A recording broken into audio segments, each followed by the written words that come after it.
전 세계 농업 전문가들이 한국을 보며 고개를 갸우뚱하고 있습니다.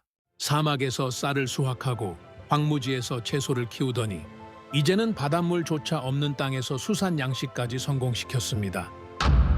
불가능을 가능으로 바꾸며 자연의 한계를 넘어서는 기적을 계속 만들어내고 있는 겁니다. 그 중에서도 세네갈에서 한국의 입지는 남다릅니다.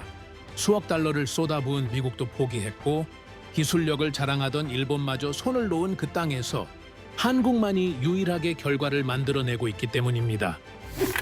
그런데 최근 놀라운 일들이 연달아 터지고 있습니다. 세네갈 현지에서 한국은 우리의 형제다라는 말이 공공연하게 나오는가 하면 수천억 원대 한국산 군용기 도입을 정역 결정했고 서방 국가들이 수십 년 공들여도 얻지 못한 핵심 협력 관계를 한국에 선뜻 내주겠다는 파격 제안까지 나온 겁니다. 한국의 파트너 세네갈. 대체 어떤 일이 벌어지고 있는 걸까요? 시작 전 잠시. 여러분의 구독과 좋아요는 영상 제작에 큰 도움이 됩니다. 2톤. 헥타르당 고작 2톤이었습니다. 세계 평균은 4톤이 넘었죠. 세네갈 북부 사헬지대. 이 나라는 쌀이 주식입니다. 그런데 자급률은 48%였습니다. 절반도 못 먹여 살리고 있었죠. 나머지는 전부 수입이었습니다. 저는 그 숫자들을 보며 단 한 문장을 적었습니다. 이 땅은 죽어가고 있다. 저는 데이비드 콜린스입니다. 영국 출신 국제개발 전문가죠. 32년간 아프리카, 아시아, 중남미를 다니며 원조 프로젝트를 평가해 왔습니다. 제 역할은 간단했습니다. 가능성을 계산하고 실패 확률을 측정하고 보고서를 쓰는 것. 감정은 배제했습니다. 희망은 경계했죠. 32년간 저는 중립을 지켰습니다. 그리고 틀린 적이 거의 없었습니다. 2016년 9월, 저는 세네갈 북부 사헬지대에 도착했습니다. 수도 다카르에서 북쪽으로 400km. 비포장도로를 6시간 달려야 하는 곳이었죠. 차창 밖으로 보이는 풍경은 명확했습니다. 사막과 논의 경계선. 초록과 황토가 싸우고 있었습니다. 그리고 황토가 이기고 있었죠. 사막은 해마다 남하하고 있었습니다. 5km씩. 멈추지 않는 침공이었죠. 농민들은 논을 포기하고 있었습니다. 물이 없으니까요. 우기가 와도 비는 부족했고 건기엔 땅이 갈라졌습니다. 저는 그 광경을 수없이 봐왔습니다. 32년간. 마을에 도착했을 때 이장이 저를 맞이했습니다. 60대 후반으로 보이는 남자였죠. 그의 첫마디가 기억납니다. 또 왔군요. 반갑지 않은 목소리였습니다. 저는 이해했습니다.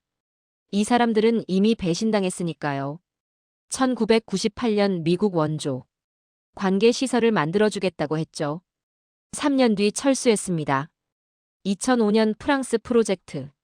우량 종자를 보급하겠다고 했습니다. 2년 만에 중단됐죠. 2011년 일본 지원. 펌프 시설을 설치했습니다. 지금은 녹슬어서 움직이지 않습니다. 저는 그 녹슨 펌프를 봤습니다. 논 한가운데 서 있었죠.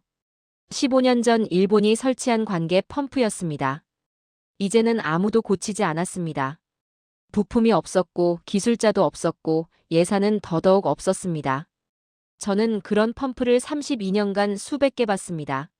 원조의 무덤이라고 부르죠. 현장 조사를 시작했습니다. 논을 걸으며 토양을 확인했습니다. 척박했습니다. 염분이 높았고 유기물은 부족했죠. 물은 더 심각했습니다. 우물 수위는 해마다 낮아지고 있었고 강물은 건기엔 거의 말랐습니다. 관계시설. 제대로 작동하는 건 10%도 안 됐습니다. 농민들을 만났습니다. 그들의 표정은 비슷했습니다. 체념. 기대 없음. 그저 반복. 한 농민이 말했습니다. 해마다 심습니다. 해마다 부족하죠. 그래도 심습니다. 다른 방법이 없으니까요. 저는 노트에 적었습니다. 의지 없음. 기술 없음. 자본 없음. 미래 없음. 3일간 마을에 머물렀습니다. 조사를 마치고 보고서를 작성하기 시작했습니다. 결론은 명확했습니다. 이곳에서 쌀 자급은 불가능하다. 토양, 기후, 수자원, 기술, 자본, 의지. 모든 조건이 부족했습니다. 성공 가능성 5% 미만이었죠. 저는 이런 보고서를 수없이 썼습니다. 감정 없이. 사실만 나열하고 숫자로 증명하고 결론을 내렸습니다. 32년간 저는 그렇게 살아왔습니다. 희망을 주는 것보다 사실을 말하는 게 더 중요하다고 믿었죠. 희망은 늘 먼저 마릅니다. 저는 그걸 너무 많이 봤습니다. 보고서를 마무리하던 날 밤이었습니다. 세네갈 정부 관계자에게서 연락이 왔습니다. 내일 회의가 있다고 했죠. 쌀 자급 프로젝트에 대한 브리핑이라고 했습니다. 저는 예상했습니다. 또 한 번의 희망 연설. 또 한 번의 예산 낭비. 그리고 3년 뒤 조용한 철수. 저는 이미 결론을 내린 상태였습니다. 회의실에 들어갔습니다. 정부 관계자 서너 명이 앉아 있었죠. 그들은 말했습니다. 콜린스 박사님, 세네갈 정부는 쌀 자급을 국정과제로 설정했습니다. 저는 고개를 끄덕였습니다. 예상한 대사였죠. 그래서 우리는 파트너를 선택했습니다. 미국일까? 유럽일까? 아니면 중국일까? 저는 속으로 생각했습니다. 그리고 그가 말했습니다. 한국입니다. 저는 멈췄습니다. 한국이라고요?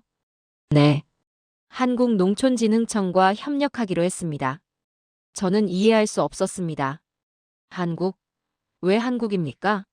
한국은 아프리카 농업의 주류 플레이어가 아니었습니다. 미국, 유럽, 일본처럼 수십 년간 원조를 주도한 나라도 아니었죠. 자동차와 전자제품의 나라. 그게 제가 아는 한국이었습니다. 저는 물었습니다. 왜 한국입니까? 관계자가 대답했습니다. 한국도 한때 원조를 받던 나라였습니다. 그리고 쌀 자급을 이뤄냈죠. 우리는 그 과정을 배우고 싶습니다. 저는 냉소했습니다. 속으로. 한국과 세네갈은 완전히 다릅니다. 기후가 다르고 토양이 다르고 강수량이 다릅니다. 한국의 성공을 여기에 적용한다. 비현실적이었습니다. 그날 밤 저는 보고서에 한 줄을 추가했습니다. 한국과의 협력. 실패 가능성 80% 이상. 저는 확신했습니다. 이번에도 똑같을 거라고. 3년 안에 끝날 거라고. 그리고 또다시 녹슨 펌프 하나만 남을 거라고. 저는 틀린 적이 거의 없었으니까요. 회의는 계속됐습니다. 세네갈 정부 관계자는 열정적이었죠. 저는 그 열정을 32년간 수없이 봤습니다. 프로젝트 초반엔 늘 그렇습니다. 희망이 넘치고 계획이 화려하고 약속이 쏟아지죠. 그리고 3년 뒤엔 침묵만 남습니다. 한국은 1970년대까지만 해도 쌀이 부족한 나라였습니다. 관계자가 말했습니다. 그런데 통일벼라는 품종을 개발했죠. 10년 만에 쌀 자급을 달성했습니다. 우리도 그 길을 가고 싶습니다. 저는 속으로 웃었습니다. 10년? 10년을 버틴 원조 프로젝트를 저는 3개밖에 보지 못했습니다. 평균 수명은 3년이었죠. 예산이 끊기거나 정권이 바뀌거나 관심이 식거나. 이유는 다양했지만 결과는 같았습니다. 한국 측과는 어떤 계획을 세웠습니까? 제가 물었습니다. 장기 프로젝트입니다. 최소 10년을 목표로 하고 있습니다. 10년. 저는 노트에 적었습니다. 그리고 옆에 물음표를 3개 그렸죠. 구체적으로 무엇을 하실 겁니까? 맞춤형 품종 개발입니다. 세네갈 기후와 토양에 맞는 쌀 품종을 만드는 거죠. 한국 연구진이 직접 현장에 상주할 겁니다. 저는 고개를 저었습니다. 품종 개발.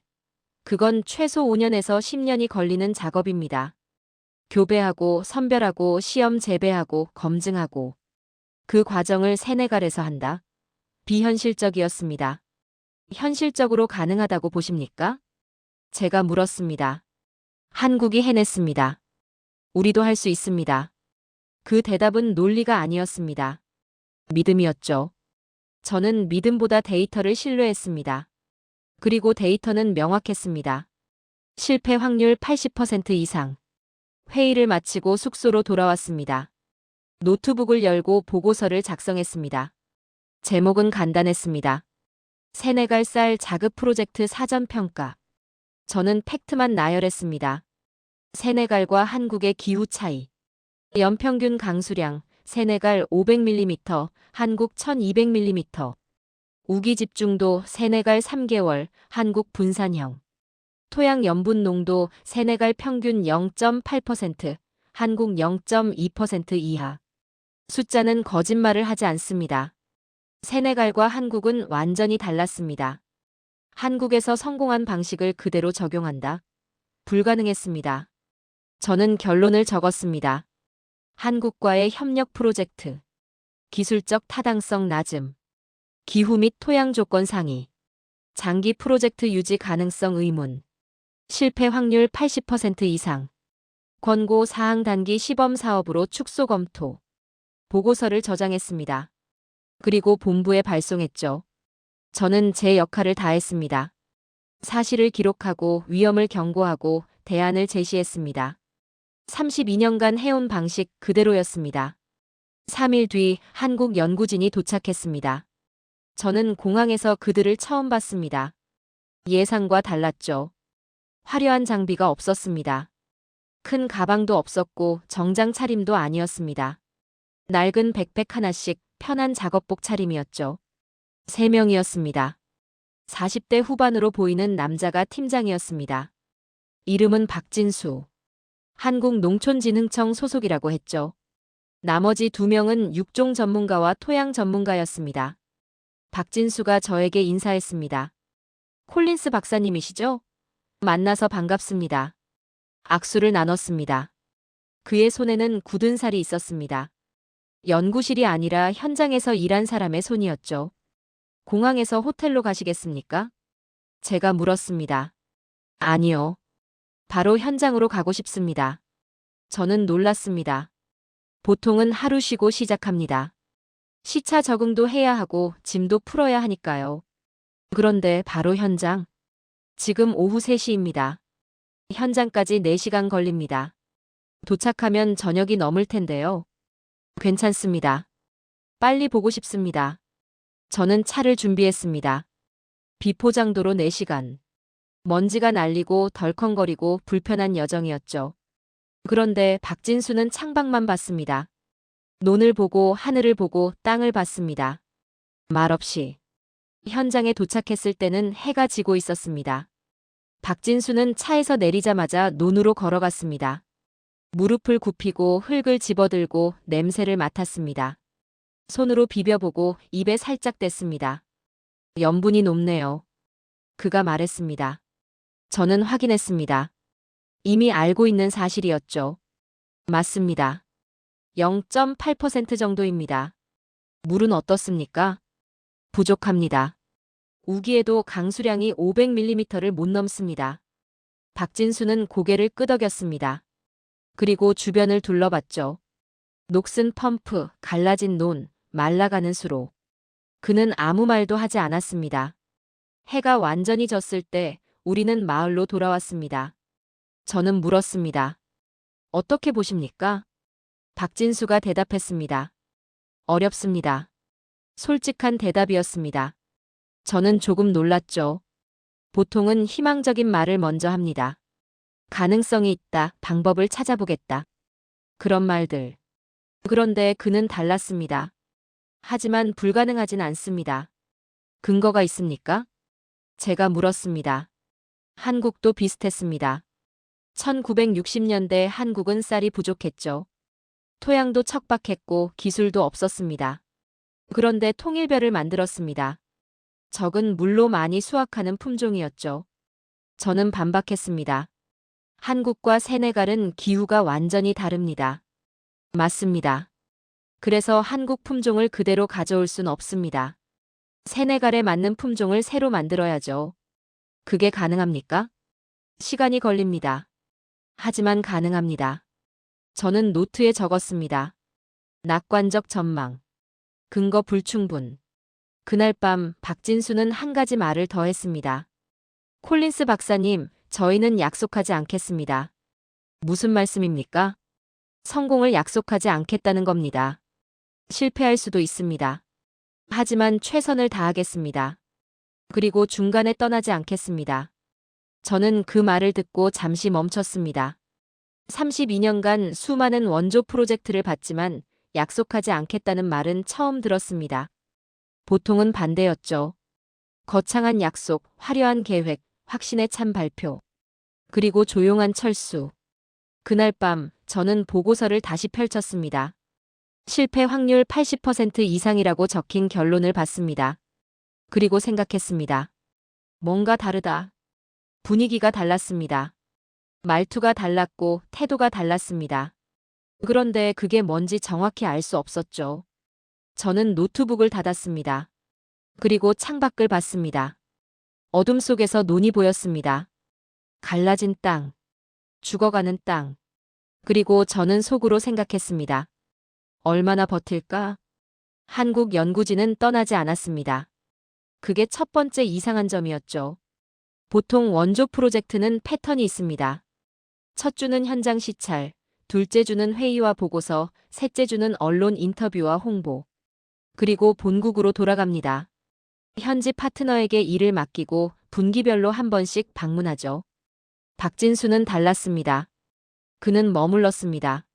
매일 아침 6시 해 뜨기 전에 숙소를 나갔습니다. 논으로 갔죠. 저녁 7시에 돌아왔습니다. 11시간. 매일 반복됐습니다. 저는 관찰했습니다. 제 역할이었으니까요. 일주일이 지났습니다. 박진수는 여전히 현장에 있었습니다. 2주가 지났습니다. 변함없었죠. 3주째 저는 궁금해졌습니다. 뭘 하고 계십니까? 제가 물었습니다. 조사하고 있습니다. 3주 동안요? 네. 아직 부족합니다. 저는 이해할 수 없었습니다. 조사는 일주일이면 끝납니다. 토양 샘플 채취, 수질 분석, 기후 데이터 수집. 표준 프로토콜이 있죠. 그런데 3주. 무엇을 조사하십니까? 논마다 다릅니다. 박진수가 대답했습니다. 토양도 다르고 물 사정도 다르고 일조량도 다릅니다. 평균값으로는 알 수 없습니다. 저는 노트에 적었습니다. 비효율적 접근. 표준화 부재. 한 달이 지났습니다. 박진수 팀은 여전히 조사만 했습니다. 회의도 없었고 발표도 없었고 언론 인터뷰도 없었습니다. 그저 논을 걸어다니고 흙을 만지고 농민들과 이야기했습니다. 저는 보고서를 썼습니다. 진척 없음. 구체적 성과 부재. 예산 대비 효율성 의문. 2달째 제가 현장에 나갔습니다. 박진수는 무릎까지 지늘게 잠긴 채 논에 서 있었습니다. 정장이 아니었습니다. 작업복이었죠. 흙이 묻어 있었고 땀이 흘렀습니다. 박 박사님. 제가 불렀습니다. 네, 콜린스 박사님. 언제까지 조사만 하실 겁니까? 박진수가 고개를 들었습니다. 그의 얼굴엔 피로가 보였지만 눈은 맑았습니다. 농사는 평균으로 짓지 않습니다. 무슨 말씀입니까? 보고서에는 세네갈 북부 평균 강수량 500mm라고 나와 있습니다. 맞습니까? 맞습니다. 그런데 이 마을은 480mm고 옆 마을은 520mm입니다. 같은 품종을 심으면 결과가 다릅니다. 저는 반박했습니다. 그 차이는 오차 범위입니다. 농민에게는 오차가 아닙니다. 생존입니다. 저는 멈췄습니다. 그 말은 논리적으로 맞았습니다. 하지만 비현실적이었죠. 마을마다, 논마다 다른 품종을 만든다? 불가능했습니다. 현실적으로 불가능합니다. 제가 말했습니다. 그래서 시간이 필요합니다. 박진수가 대답했습니다. 석 달이 지났습니다. 박진수는 여전히 현장에 있었습니다. 이제 저는 놀라지 않았습니다. 대신 불편해졌죠. 왜냐하면 그의 방식이 틀렸다고 말할 수 없었으니까요. 어느 날 박진수가 말했습니다. 적정 기술이라는 게 있습니다. 압니다. 저는 대답했습니다. 적정 기술. 현지에서 만들고 현지에서 고치고 현지에서 유지할 수 있는 기술. 이론적으로는 완벽하죠. 하지만 현실에서는 대부분 실패합니다. 세네갈에 필요한 건 최신 기술이 아닙니다. 박진수가 계속 말했습니다. 현지 재료로 만들 수 있고 현지 사람이 고칠 수 있는 기술입니다. 그래야 우리가 떠나도 유지됩니다. 저는 냉소했습니다. 속으로. 떠나도 유지된다? 32년간 그런 프로젝트를 단 한 개도 보지 못했습니다. 원조가 떠나면 시스템도 멈춥니다. 언제나 그랬죠. 이론적으로는 맞습니다. 제가 말했습니다. 하지만 현실은 다릅니다. 현지 기술 수준으로는 유지가 불가능합니다. 그래서 우리가 가르칩니다. 누구를요? 농민들을요. 저는 웃었습니다. 웃음이 나왔죠. 농민들에게 육종 기술을 가르친다. 품종 개발을 가르친다. 그건 대학에서 배우는 겁니다. 최소 4년, 석사까지 하면 6년. 그걸 농민에게? 비현실적입니다. 제가 단언했습니다. 박진수는 대답하지 않았습니다. 그저 웃었죠. 그리고 논으로 돌아갔습니다. 그날 밤 저는 보고서를 다시 펼쳤습니다. 실패 확률 80% 이상이라는 결론. 저는 그 문장을 오래 봤습니다. 그리고 생각했습니다. 왜 나는 이들이 실패하길 바라고 있는가? 그 질문이 불편했습니다. 저는 중립적이어야 했으니까요. 감정을 배제하고 팩트만 보고 객관적으로 평가해야 했습니다. 그런데 지금 저는 실패를 기다리고 있었습니다. 왜? 답은 간단했습니다. 만약 한국이 성공하면 제 32년이 부정되니까요. 제가 평가했던 수백 개의 프로젝트들, 제가 내렸던 수많은 결론들, 불가능하다, 비현실적이다, 실패 확률이 높다. 그 모든 판단들이 흔들리니까요. 저는 노트북을 닫았습니다. 그리고 창밖을 봤습니다. 어둠 속에서 불빛 하나가 보였습니다. 박진수의 숙소였습니다. 밤 11시가 넘었는데도 불이 켜져 있었죠. 저는 알고 있었습니다. 그는 지금도 데이터를 정리하고 있을 겁니다. 오늘 수집한 토양 샘플, 오늘 측정한 수질, 오늘 기록한 일조량. 매일 반복되는 작업. 4개월째 변화가 있었습니다. 박진수가 종자를 가져왔습니다. 한국에서 공수한 게 아니었습니다. 세네갈 재래종이었죠. 토종쌀 품종 5가지였습니다. 이걸로 시작합니다. 박진수가 말했습니다. 한국 품종이 아니라요? 제가 물었습니다. 한국 품종은 여기서 자랄 수 없습니다. 기후가 다르니까요. 세네갈 토종에서 시작해야 합니다. 저는 노트에 적었습니다.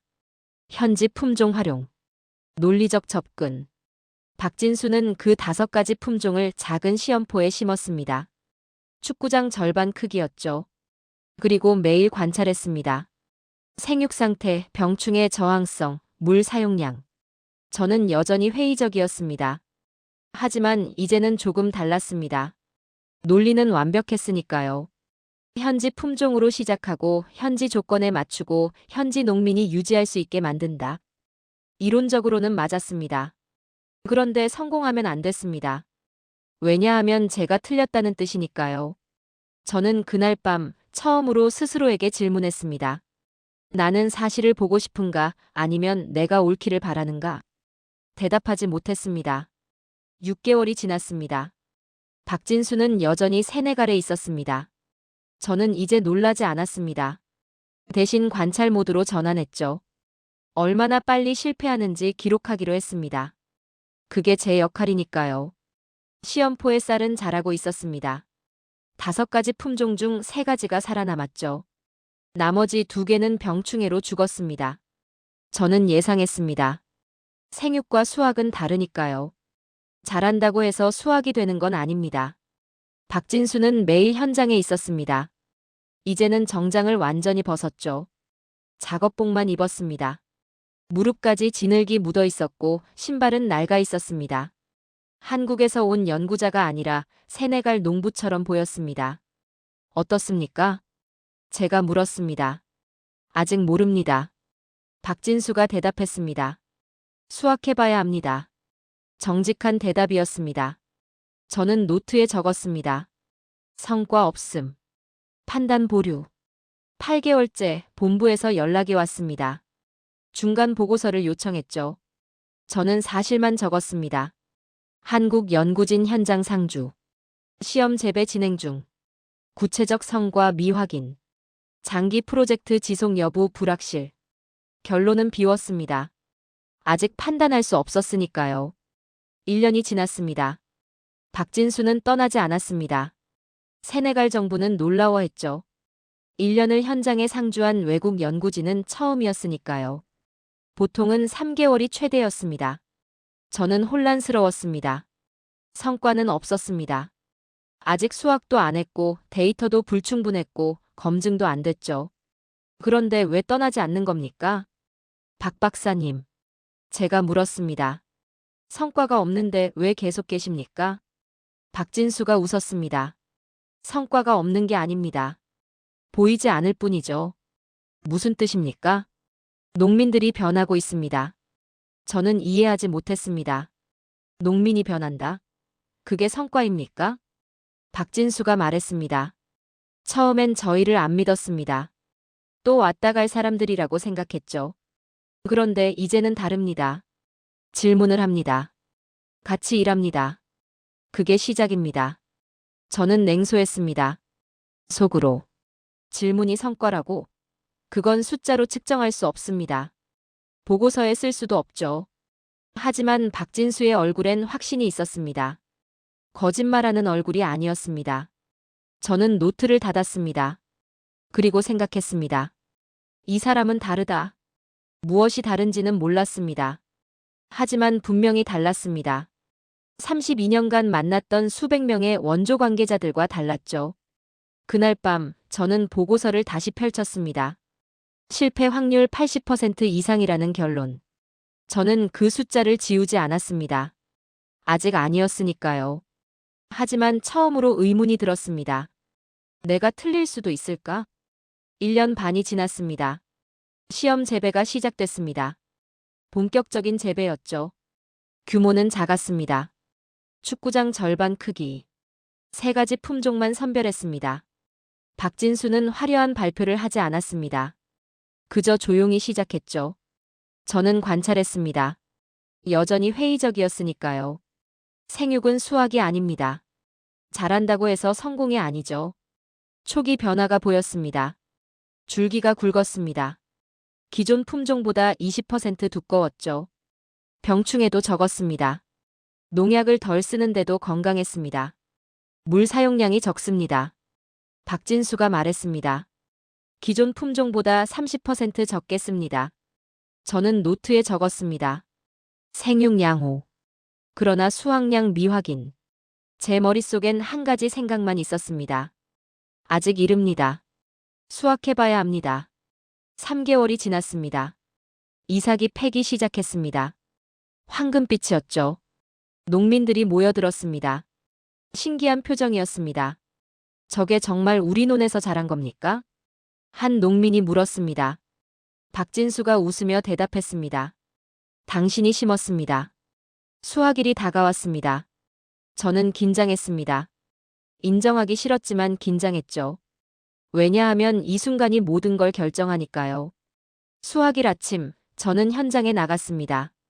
농민들과 연구진이 모여 있었습니다. 박진수는 평소처럼 침착했습니다.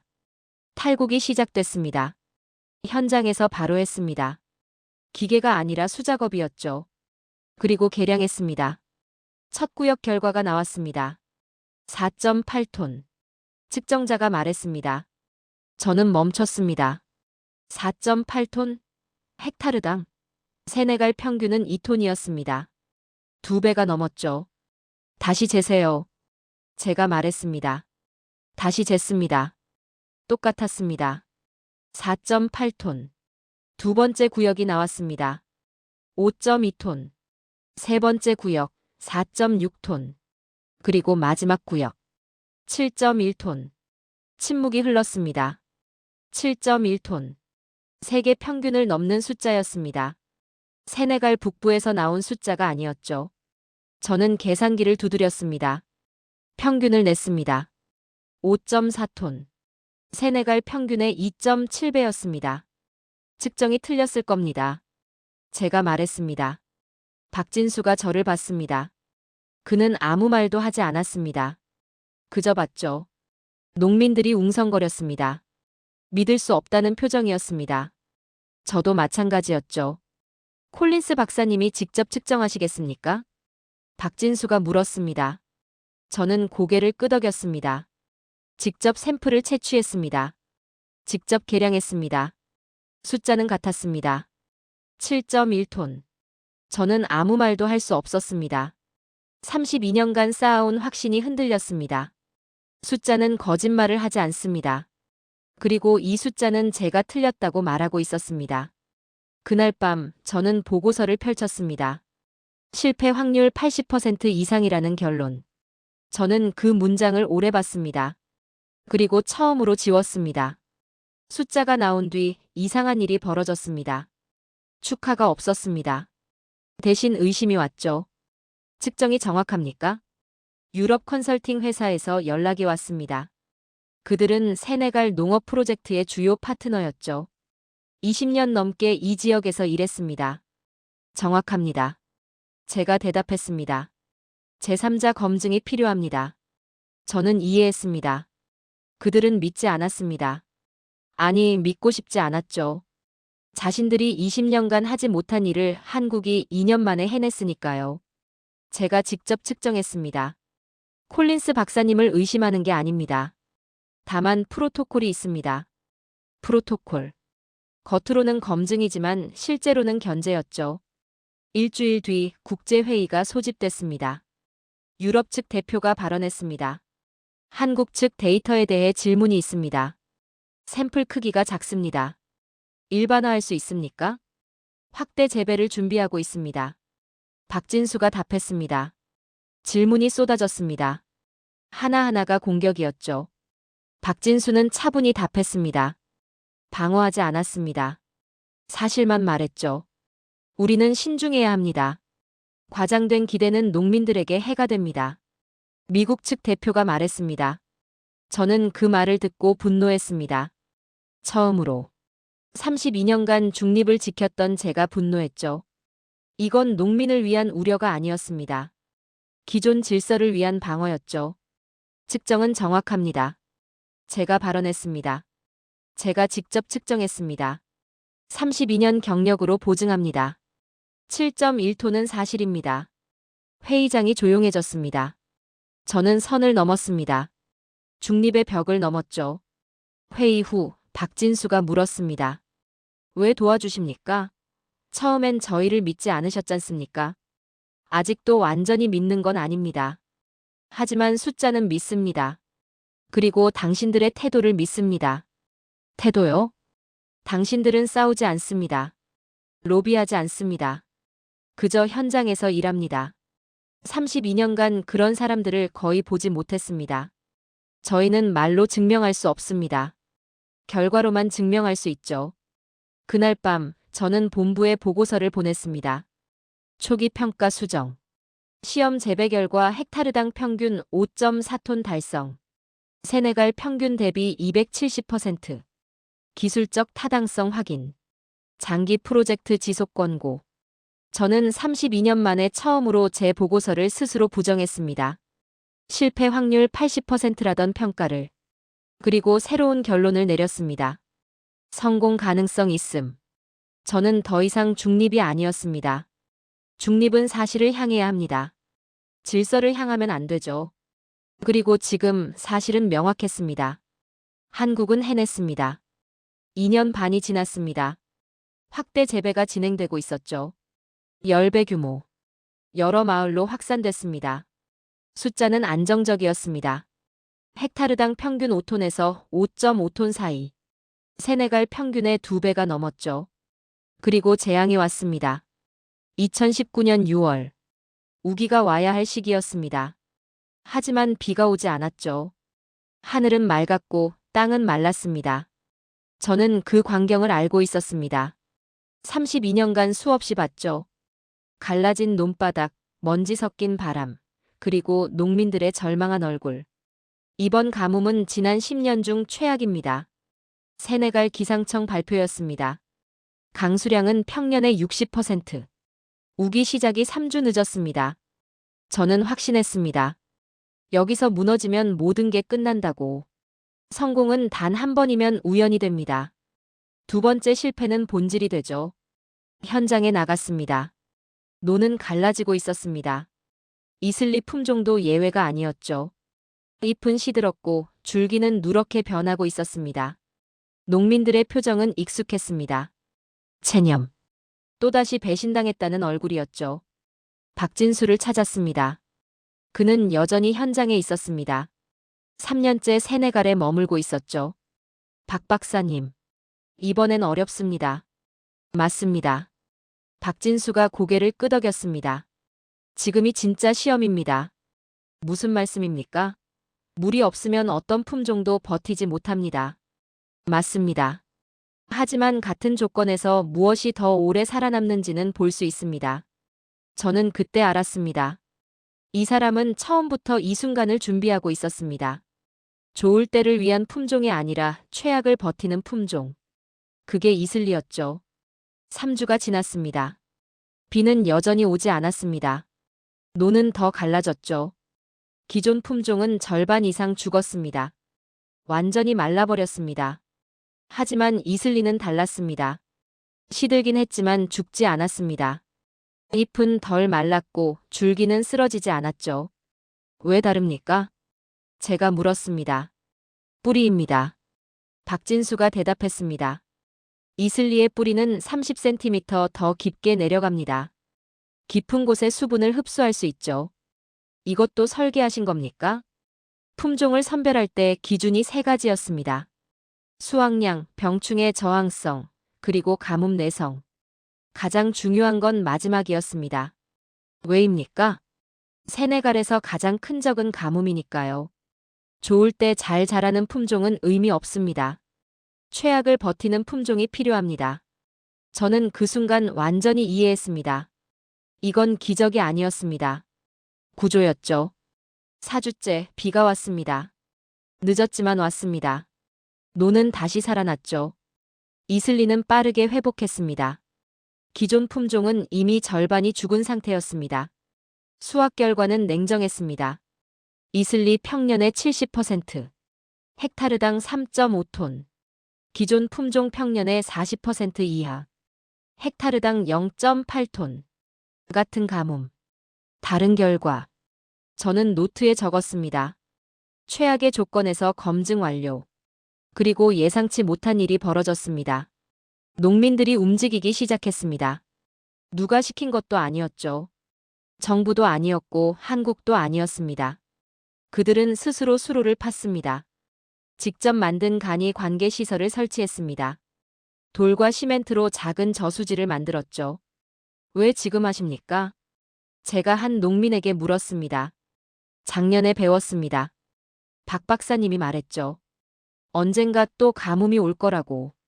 그때를 대비하라고. 저는 충격을 받았습니다. 이건 기술 이전이 아니었습니다. 판단 이전이었죠. 위기를 예측하고 대비하고 스스로 선택할 수 있는 사람들로 변하고 있었습니다. 한국이 시켰습니까? 아니요. 저희가 선택한 겁니다. 그 말에서 저는 완전히 무너졌습니다. 32년간 쌓아온 모든 확신이 무너졌죠. 원조는 도움을 주는 게 아니었습니다. 선택할 수 있게 만드는 것이었습니다. 한국은 그걸 하고 있었습니다. 그리고 정치도 움직이기 시작했습니다. 차기 정권을 준비하던 야당조차 이 프로젝트를 무시하지 못했죠. 농민들이 원합니다. 야당 대표가 발표했습니다. 정권이 바뀌어도 이 프로젝트는 계속돼야 합니다. 저는 놀랐습니다. 보통은 정권이 바뀌면 프로젝트도 중단됩니다.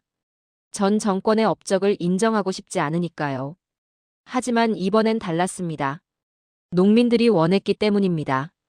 정치인들은 농민을 무시할 수 없었죠. 어떻게 이런 걸 계획하셨습니까? 제가 박진수에게 물었습니다. 계획하지 않았습니다. 박진수가 웃으며 대답했습니다. 그저 농민을 믿었을 뿐입니다. 그들이 스스로 선택하도록 기다렸죠. 저는 노트를 덮었습니다. 더 이상 평가할 게 없었습니다. 그날 밤 저는 본부에 보고서를 보냈습니다. 기존 평가 전면 수정. 한국 협력 프로젝트 성공 확인. 가뭄 상황에서도 안정적 수확 달성. 농민 자발적 참여 확인. 정치적 지속 가능성 확보. 권고 사항 전국 확대 추진. 그리고 마지막 문장을 적었습니다.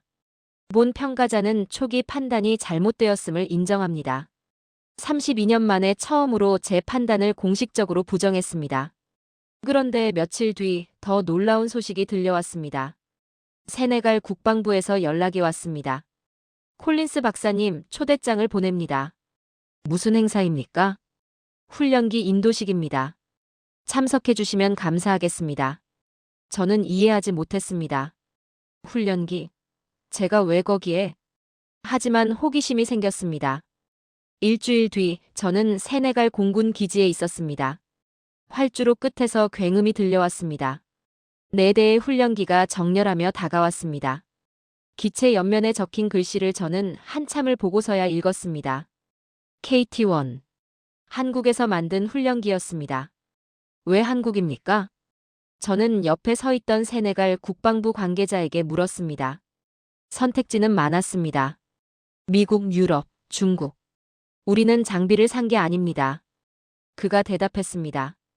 파트너를 선택한 겁니다. 무슨 뜻입니까? 한국이 어떻게 일하는지 봤습니다. 쌀 프로젝트에서 약속을 지키고 끝까지 남고 사람을 존중했습니다. 그 신뢰가 군으로 이동한 것이었습니다. 저는 말을 잃었습니다. 쌀에서 시작된 관계가 하늘로 올라가고 있었습니다. 관람석 뒤편에 농민들이 서 있었습니다. 논에서 쌀을 수확하던 사람들이 활주로에서 비행기를 보고 있었죠. 그 장면을 저는 평생 잊지 못할 것입니다. 논과 활주로가 하나의 선으로 이어져 있었습니다. 4년이 지났습니다. 이슬리는 이제 세네갈 북부 전역으로 확산됐습니다. 30개 마을, 5천 헥타르. 더 이상 시험이 아니었죠. 현실이었습니다. 숫자도 안정됐습니다. 헥타르당 평균 5.2톤. 세네갈은 쌀 자급률 70%를 넘어섰습니다. 4년 전 48%였던 나라가 말이죠. 박진수는 여전히 세네갈에 있었습니다. 4년째였습니다. 떠날 때가 됐다고 생각했죠. 하지만 그는 남았습니다. 왜 아직도 계십니까? 제가 물었습니다. 아직 끝나지 않았습니다. 뭐가 남았습니까? 성공했잖습니까? 박진수가 웃었습니다. 성공은 끝이 아닙니다. 시작이죠. 이제 이들이 스스로 할 수 있어야 합니다. 그는 농민들을 가르치고 있었습니다. 품종 선별 방법, 종자 보존 기술, 재배 기법. 한국이 떠나도 세네갈이 계속할 수 있도록. 저는 그제야 완전히 이해했습니다. 한국은 쌀을 준 게 아니었습니다. 시간을 줬죠. 기술을 준 게 아니었습니다. 기다림을 남겼습니다. 도움을 준 게 아니었습니다. 자립을 만들었죠. 그래서 세네갈은 한국을 선택했습니다. 도와주는 나라가 아니라 신뢰를 남기는 나라로. 2023년 11월, 저는 마지막 보고서를 썼습니다. 제목은 간단했습니다. 세네갈 한국 협력 프로젝트 최종 평가. 결론도 간단했습니다. 성공. 그리고 한 문장을 추가했습니다. 기존 평가는 틀렸다. 희망은 마르지 않았다. 올바른 방식으로 주어졌을 때. 저는 32년간 실패를 기록해온 사람이었습니다. 중립을 지켰고 감정을 배제했고 희망을 경계했습니다. 그리고 세네갈에서 처음으로 제 보고서를 스스로 부정했습니다. 저는 이제 중립이 아닙니다. 사실의 편이죠. 내가 본 것은 이것입니다. 논에서 시작된 이야기는 하늘까지 닿았습니다. 그리고 저는 그 사실을 기록합니다. 이건 기적이 아닙니다. 반복 가능한 태도입니다. 이제 이 이야기는 한국의 이야기가 아니라 증언이 되었습니다. 데이비드 콜린스의 증언. 지금까지 긴 영상 시청해주셔서 감사합니다. 내일 더 멋진 이야기로 찾아뵙겠습니다. 감사합니다.